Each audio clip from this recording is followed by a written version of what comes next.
Before we begin, I want to warn you that this story contains mature themes. It deals with the challenges of new motherhood, family relationships, and infidelity. If these topics make you uncomfortable, you might want to stop watching now. If you had asked me a year ago, I would have told you my marriage was perfect. Not just good, perfect. The kind of love that felt easy, natural. The kind that made other people jealous. And I would have meant every single word. Because, for a long time, it really did feel that way. I had everything I ever wanted, a husband who made me feel safe, a home filled with laughter, a love that felt unshakable. Gary wasn't just my partner, he was the person I trusted most in the world. My anchor. My safe place. Funny how things change, isn't it? I remember the way he used to look at me. Like I was the most important thing in his world.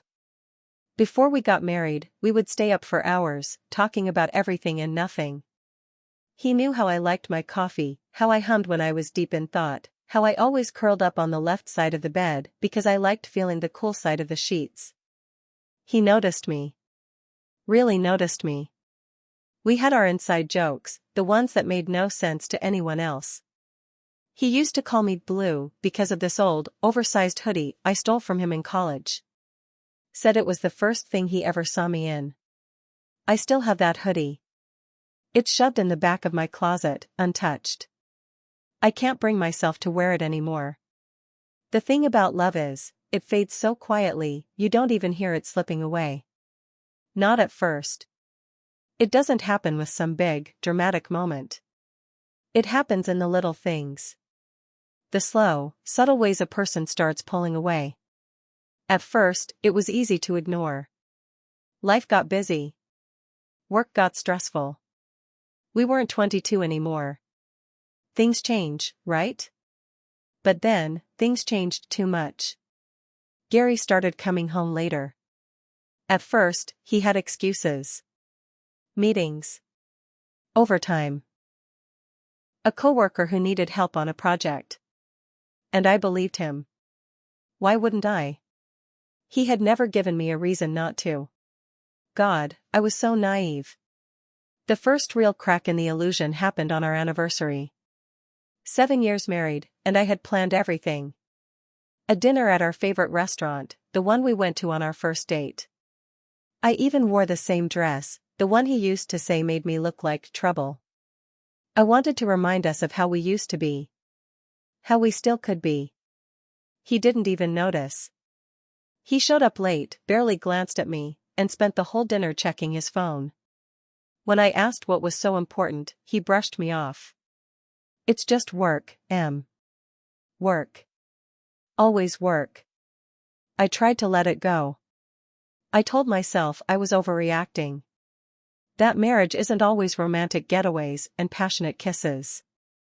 That love looks different after years together. But then he stopped touching me. Stopped kissing me goodbye in the mornings, stopped pulling me close at night. The intimacy we once had, where did it go? I used to think I could reach for him in the dark and he'd always be there. But now, the space between us felt like an ocean. And still, I made excuses. He's tired. He's stressed. It's just a rough patch. But love doesn't turn into secrecy overnight. And one day, I finally let myself see what I had been trying so hard to ignore. His phone. He used to leave it anywhere, on the kitchen counter, on the bed, unlocked, because he had nothing to hide. But now? Now it was always in his pocket. Always on silent. Always face down. I told myself I wasn't the kind of person who snooped. That I trusted my husband. But trust is a funny thing. It breaks so much faster than it's built. I still remember the first time I saw him lie to me outright. He was in the shower. His phone lit up on the nightstand, just for a second. I wasn't even trying to look. But I saw it. A name. A name I recognized. Miriam Jones. My friend. My coworker. Someone I had confided in, laughed with.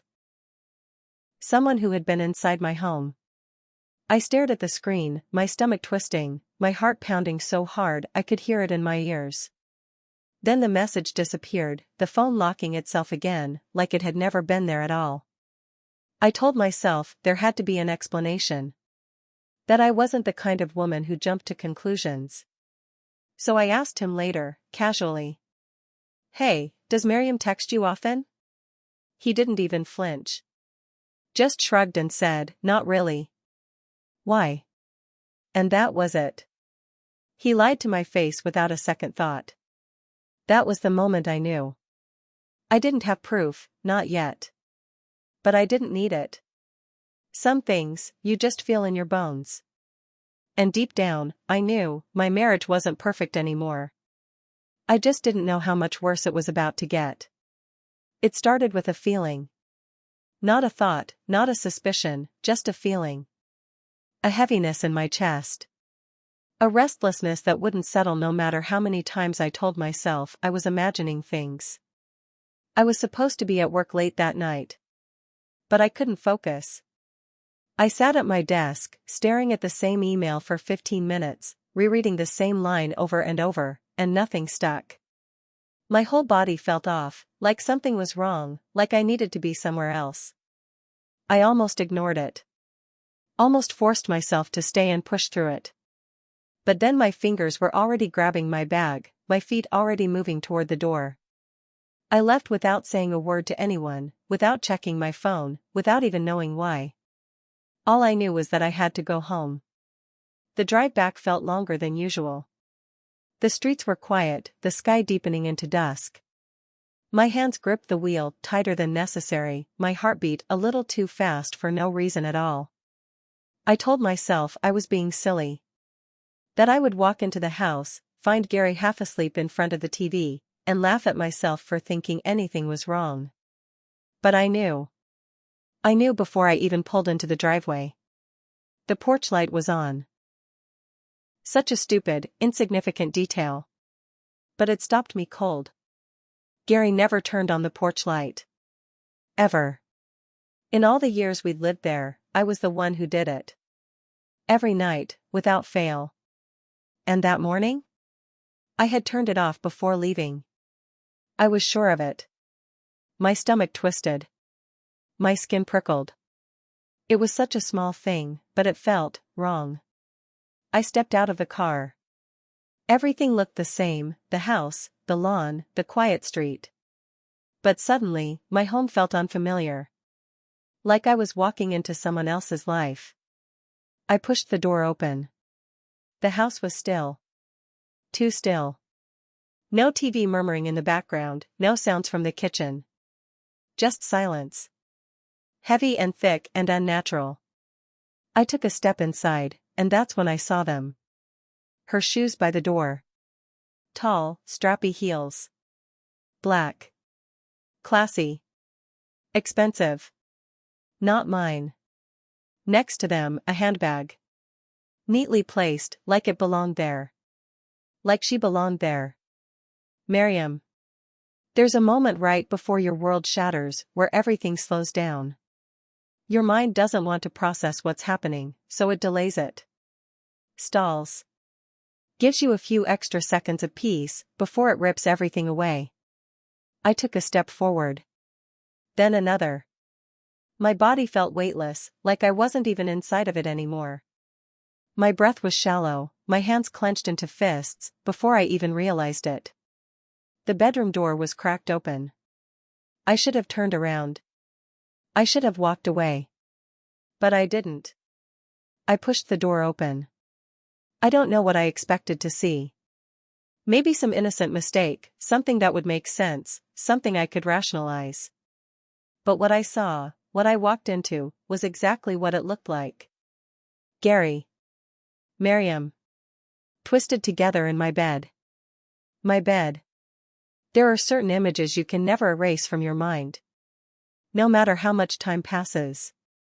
No matter how badly you want to forget. This was one of them. The way their bodies pressed together. The way his hands moved over her skin. The same hands that used to hold me, touch me, pull me closer in the middle of the night. The way she gasped when she saw me, eyes wide, mouth open, scrambling to cover herself with the sheets like it mattered. Like any of it mattered now. And Gary just froze. Stared at me like I wasn't real. Like he couldn't believe I was standing there, ruining his perfect little secret. For a second, just a second, I thought he might say my name. Try to explain, try to fix it, try to do anything at all. But he didn't. He just sat there, naked and pathetic, and all I could think was, this is the man I married? This is the man I gave my life to? I didn't scream. I didn't cry. I didn't give them the satisfaction of seeing me break. I turned around and walked out. Step after step, down the hall, through the front door, out into the night. My pulse pounded in my ears, my vision blurred, my breath shallow, but I kept moving. I kept walking. Kept gripping my keys so tightly, my knuckles turned white. And when I got into the car, when I slammed the door shut, when the engine roared to life. That's when it hit me. That's when my hands started shaking. My chest felt tight. My throat burned. My mind was screaming, but my body was frozen. How could he? How long? How many times? Did they laugh about me? Whisper about me? Did she wear my perfume to bed? I pressed my forehead against the steering wheel. My heart felt like it was trying to escape my chest, like it wanted to claw its way out and disappear. And still, I didn't cry. Not yet. Not for them. The city blurred past me as I drove. I didn't know where I was going. I just knew I had to get away. From the house. From him. From her. From the image burned into my mind. I should have confronted them. I should have turned that bedroom into a battlefield. Should have screamed, should have thrown things, should have let my rage pour out like a flood. But no. No, that would have been too easy for them. Gary and Miriam thought they had won. Thought they had pulled one over on me. Thought I would be the heartbroken wife, the devastated woman who would sob and beg for an explanation. They had no idea who they were dealing with. People talk about heartbreak like it's something poetic. Something tragic, but beautiful. The kind of thing that makes you curl up in bed, crying into your pillow, mourning the love you lost. But real heartbreak? Real heartbreak makes you angry. It eats at you. Burrows under your skin, poisons your thoughts, turns love into something twisted. I didn't want to cry. I didn't want to grieve. I wanted him to hurt. And I wanted it to be personal. That's why I chose Blake Kane. Blake wasn't just anyone. He was someone Gary respected, someone Gary worked with, someone he trusted. If Gary ever found out about this, it wouldn't just sting. It would burn. It would eat him alive the way he had eaten away at me. And that thought? That idea? It thrilled me. The first time I accidentally ran into Blake at the bar, I played it cool. Easy. Casual. I wasn't about to come on too strong, not yet. Not when I needed him to want this. Blake?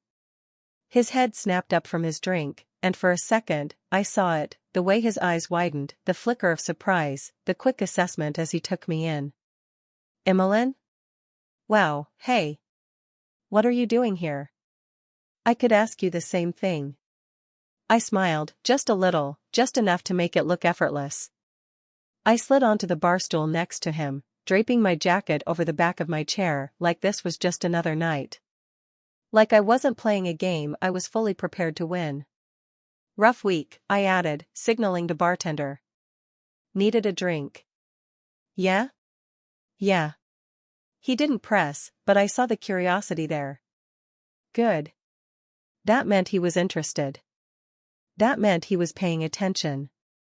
We talked for a while. Not about Gary, not yet. About work, about old office gossip, about stupid things that didn't matter. I laughed at his jokes. Let my fingers linger on my glass. Tilted my head just enough when I listened to make him feel like the most important person in the room. And then, when the moment was right, when I felt him relax, when I saw his guard drop just a little, I said it. Gary cheated on me. His reaction was instant. His entire body stiffened, his brows pulled together, his grip tightening around his glass. What? With Miriam? No. No way. Are you serious? I walked in on them. Blake let out a slow breath, running a hand through his hair. He looked genuinely upset. Genuinely uncomfortable. That was good. That meant I could work with him. Jesus, Emmeline. I had no idea. Yeah. I took a slow sip of my drink, my voice calm. Detached. Neither did I. Silence stretched between us. Heavy. Unspoken words filled the space, questions he wanted to ask, but didn't know if he should. I let it linger, let him sit in it, let him feel the weight of what I'd just told him. And then, I leaned in. But I don't want to talk about Gary right now. What do you want to talk about?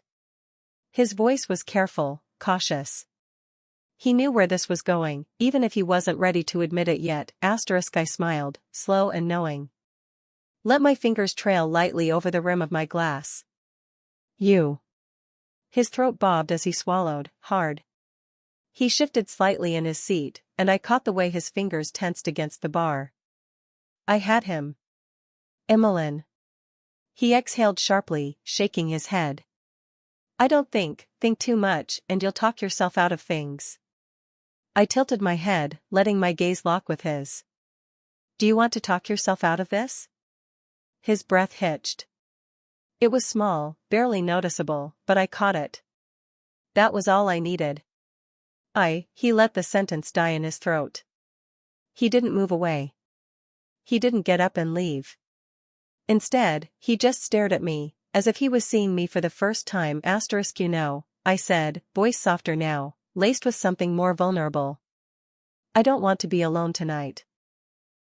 His jaw clenched. His fingers flexed against the bar. I saw the war playing out in his mind, the guilt, the hesitation, the temptation. Emmeline. It's just drinks, I murmured, leaning a little closer. Close enough for him to catch the scent of my perfume, the same one I used to wear when I first started dating Gary. The same one I knew drove him crazy. Yeah? Yeah. A pause. A long, heavy pause. And then, slowly. All right. We had more drinks. The conversation became easier, the tension between us shifting from cautious to charged. Every time he laughed, I leaned in a little more. Every time he spoke, I made sure he saw the way I was listening. Really listening. By the time we left the bar, there was no more hesitation. No more guilt. Just heat. Just possibility. I let him open the car door for me. Let his fingers brush against mine for just a second longer than necessary. Watched the way he exhaled slowly, like he was trying to keep himself steady. You sure about this? He asked one last time. One final test. One last chance to stop this before it went too far. Are you? I countered, holding his gaze. He didn't answer. Because he didn't need to. It didn't happen all at once. We danced around it. Pretended we were just talking. Pretended there was still a line between us that we hadn't already crossed. But there was no line. Not anymore. Not since the first drink. Not since the first touch. Not since I saw the way Blake looked at me, the way he wanted me, but hated himself for it. I let it stretch out. Let the tension build until it was unbearable. Until the space between us wasn't space at all, just heat, just a pull, just something waiting to snap. You're playing with fire, he murmured one night. So are you. We should stop. Then stop. I waited. Watching. Daring him to be stronger than me. Stronger than this. But he didn't move. Didn't pull away. Didn't stop me when I leaned in, when my fingers brushed against his, when my breath warmed his skin. Because he couldn't. He was already mine. Tell me to leave. My voice was quiet, measured, steady. Blake swallowed hard. His hands clenched at his sides. His jaw tightened. But he didn't tell me to leave. Instead, he reached for me. Slow at first, as if he was giving himself time to stop. As if I was giving myself time to pull away. But we didn't stop. And we didn't pull away. His hands found my waist. Mine found his collar, tugging him down, pulling him closer until there was nothing left between us, no hesitation, no guilt, no second thoughts. His mouth crashed against mine, desperate, hungry, filled with something between anger and need. And I let him kiss me like that. Let him lose himself in me, let him grip my skin like he was afraid I'd disappear, let him fall so far into this that there was no way out. Because I wanted him ruined. And for the first time in weeks, I felt powerful again. I didn't regret it.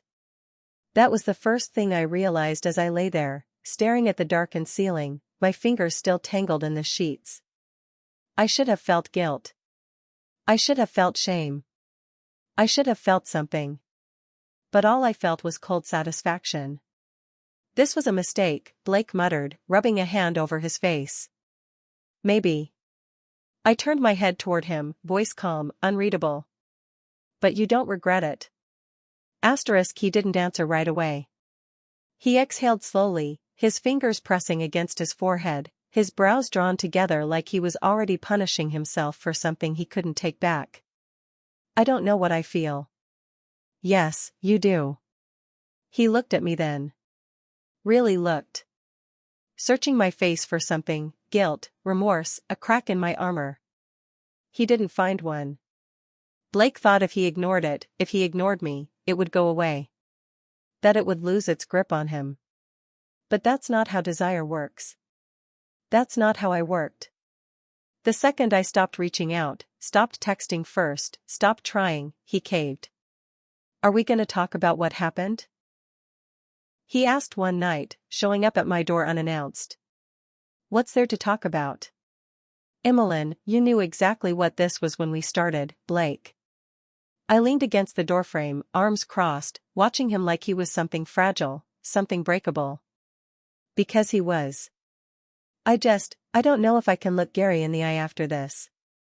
Then don't. That's not how it works. It's how it works now. I smiled then, slow and knowing, watching the way he shifted under my gaze. He was still trying to fight it. Still trying to convince himself that this was over. But we both knew better. I thought winning would feel better. I thought taking something from Gary would erase what he took from me. That sleeping with Blake would make me feel powerful, whole, fixed. But instead, I felt nothing at all. I stood in front of my mirror that night, staring at my own reflection, searching for the woman I used to be. The one who would have never done something like this. The one who still believed in love.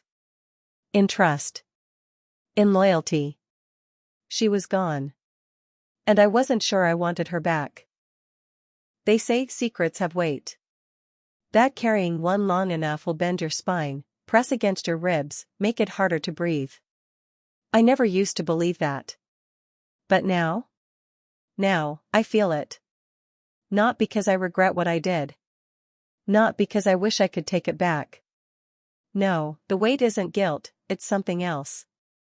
It's knowing I've become someone I don't recognize. Every time I'm around Gary, I catch myself watching him. Studying him. Analyzing his every movement. Does he know? Does he suspect? I search his face for answers, but all I see is the same man who cheated on me. The same man who thinks he's the only one who's guilty.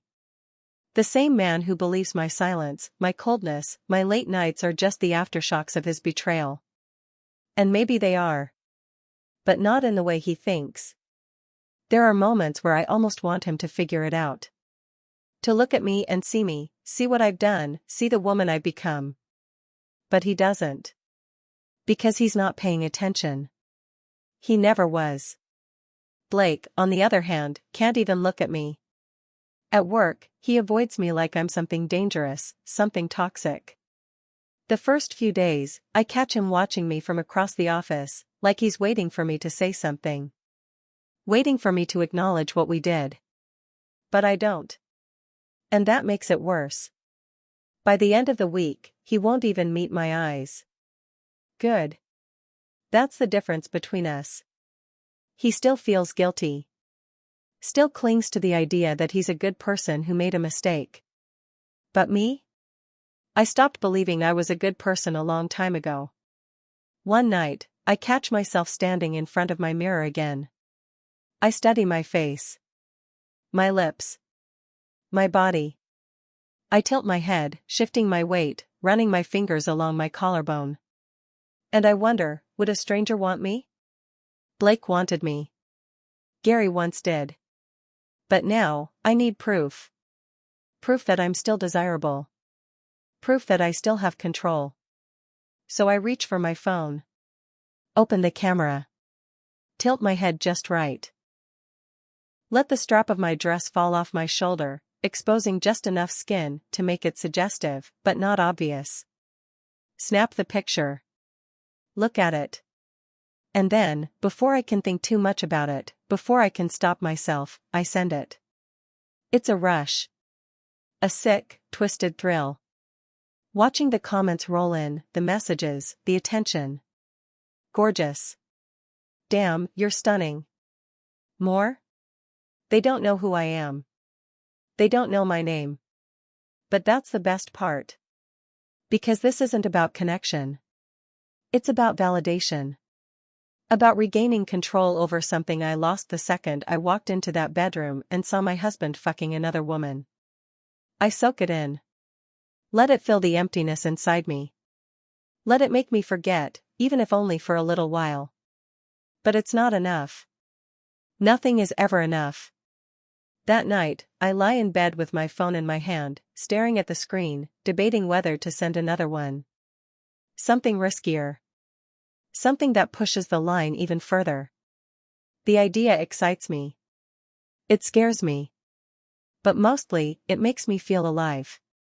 I tap my fingers against the screen, heart pounding in my chest, pulse racing with the kind of anticipation that feels dangerous.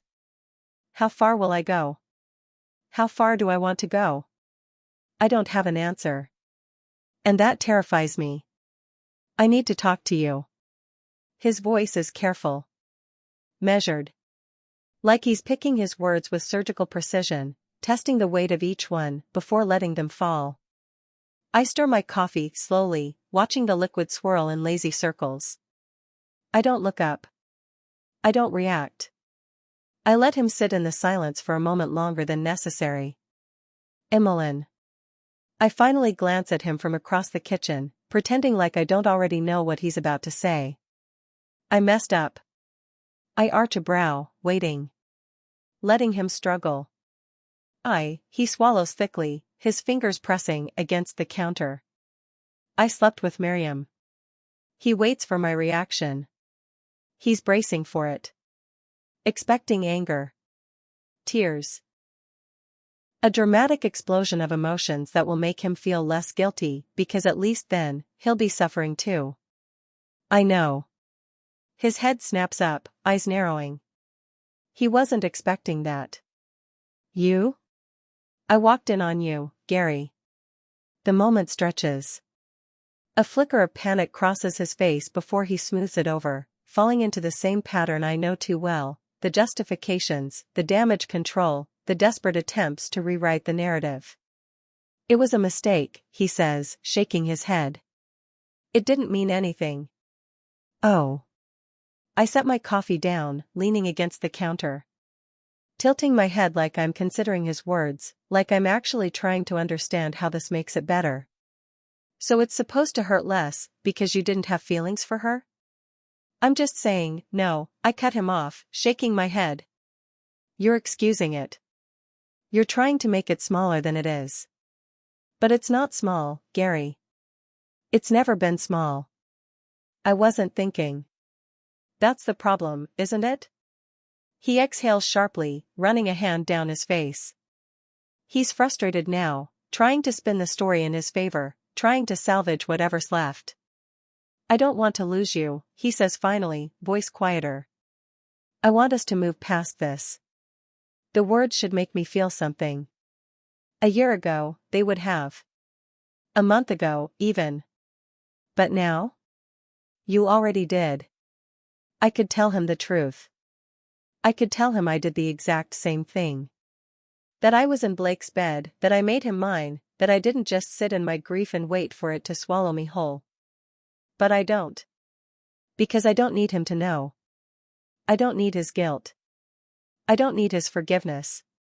And I sure as hell don't need his sympathy. So I let him stew in his own misery. Let him believe I'm the heartbroken wife. Let him think he's the one carrying the weight of this alone. Let him suffer. Blake is different. Blake is unraveling. At work, he won't even look at me anymore. Won't say my name. Won't let his eyes linger on mine for too long, like he's afraid that if he does, the truth will spill out between us. The first few days, I catch him staring when he thinks I'm not paying attention. There's something in his eyes, guilt, regret, conflict. He's waiting for me to acknowledge it, to break the silence between us, to say something. But I don't. And that makes it worse.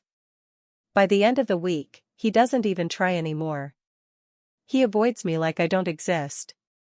Like I was never there at all. Good. He thought sleeping with me had ruined him. But me? I was already ruined. I should feel satisfied. I should feel whole. I took back my power, didn't I? I made him hurt. I gave him something to lose. I turned his life into the same wreckage he made of mine. So why do I feel so empty? I stare at my own reflection, studying the woman in front of me. Same face. Same body. But not the same person. She's different now. She's colder. Sharper. Hollowed out in places that used to be full. And for the first time, I have to ask myself, did I really win? Or did I just become something worse?